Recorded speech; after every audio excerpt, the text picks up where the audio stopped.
Welcome student. This is lecture 6 of the thermodynamic lecture series.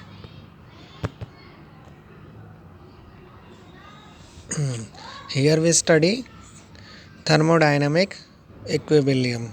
First, what is thermodynamic equilibrium?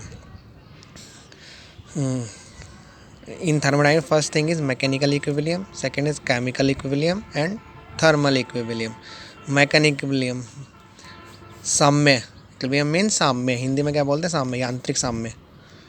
Mechanical equilibrium हम कब कहेंगे? Mechanical equilibrium है जो हमारी system की सारी फोर्सेस, जितने भी सिस्टम में फोर्सेस हैं सब क्या रहेंगी? बैलेंस. जैसे ये कोई सिस्टम है,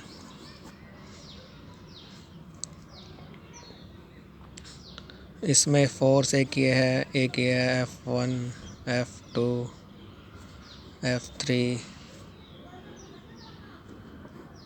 F4, ये सब क्या होगी? बैलेंस. जैसे हम मैकेनिक्स में करते हैं summation of Fx equal to 0 और summation of Fy equal to 0, मतलब सारी फोर्स सिस्टम के अंदर क्या रहेंगी? बैलेंस्ड रहेंगी. तो ऐसे जब ये अवस्था रहेगी उसे क्या कहेंगे? हम बोलेंगे हम जब क्या है हमारा सिस्टम मैकेनिकल इक्विलिब्रियम में है. अब सेकंड क्या था? Chemical equilibrium.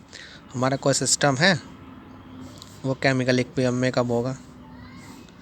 मान लो हमारा जब कोई सिस्टम, ये कोई सिस्टम है, ये क्या NaOH का मॉलिक्यूल है, एक है. जब कोई भी रिएक्शन ना हो, केमिकल रिएक्शन कुछ ना हो, जैसे कोई A प्लस B क्या बना रहा है हमारा C प्लस D, ठीक है. तो जैसे हमारा कोई दो मॉलिक्यूल मिल के क्या बना, एक साइड में C प्लस डी और वापस रिएक्शन क्या और reversely possible C plus D क्या बना थे A प्लस B. तो यहाँ इसका मतलब केमिकल इक्विलिब्रियम कब होगा? जब कोई भी रिएक्शन ना हो, जैसे मॉलिक्यूल से NaOH के कोई भी रिएक्शन ना हो, जब हमारी या केमिकल रिएक्शन पूरी बैलेंस्ड हो और कोई भी रिएक्शन ना हो उसमें, तो उस समय हम सिस्टम को क्या बोलेंगे? सिस्टम किस में है? केमिकल इक्विलिब्रियम में है. ठीक है, ये हो गया सेकंड केमिकल इक्विलिब्रियम. ये first mechanical equilibrium. Thermal equilibrium क्या होता है? थर्ड थर्मल इक्विलिब्रियम क्या है? हमारा कोई सिस्टम है, इधर हॉट है और इधर कोल्ड है. जब हीट ना तो इधर से इधर ट्रांसफ़र हो और ना ही इधर से इधर ट्रांसफ़र, यानी टेम्परेचर क्या रहे, ऐसा कब होगा? जब हमारा टेम्परेचर कांस्टेंट रहेगा. जब टेम्परेचर कांस्टेंट रहेगा ना तो हीट हॉट से कोल्ड पे जाएगी, ना उधर कोल्ड से हॉट की तरफ आएगी हीट. तो ऐसे सिस्टम को क्या कहेंगे? जैसे सिस्टम ऐसे कंडीशन रहेगी उस समय हम कहेंगे हमारा सिस्टम किस में है? टेम्परेचर कांस्टेंट और सिस्टम किस में है? थर्मल इक्विलिब्रियम में है. तो ये हो गया थर्मल इक्विलिब्रियम. और जब तीनों इक्विलिब्रियम इकट्ठे एग्जिस्ट करेंगे, मान लो हम कहने लगे कोई सिस्टम है हमारा, कोई सिस्टम है और वो किस में है? मैकेनिकल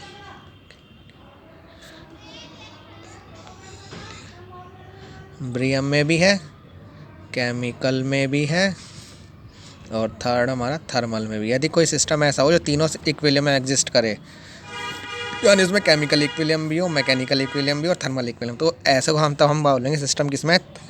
थर्मोडायनामिक इक्विलिब्रियम में है. डायनामिक इक्विलिब्रियम में है जब सिस्टम किस में है? थर्मोडायनामिक इक्विलिब्रियम है. इस समय उस कंडीशन को क्या बोलेंगे? थर्मल. जब तीनों इक्विलिब्रियम एग्जिस्ट करे, केमिकल, थर्मल एंड मैकेनिकल, तो उस समय जो हमारा इक्विलिब्रियम होगा उसको क्या बोलेंगे? Thermodynamic equilibrium. अब इसके बाद क्या नेक्स्ट क्या आता है? Zeroth law of thermodynamics. Next topic क्या है? Zeroth law of thermodynamics.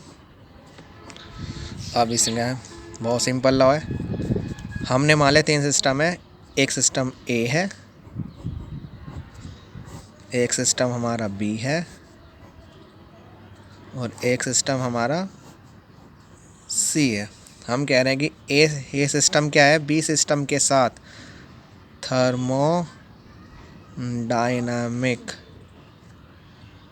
Equilibrium में है.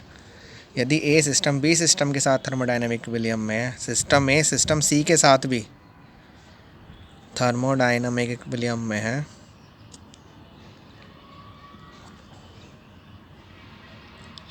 तो सिंपल सा क्या है, बी और सी भी आपस में क्या होंगे, हमारे थर्मोडायनामिक इक्विलिब्रियम में होंगे।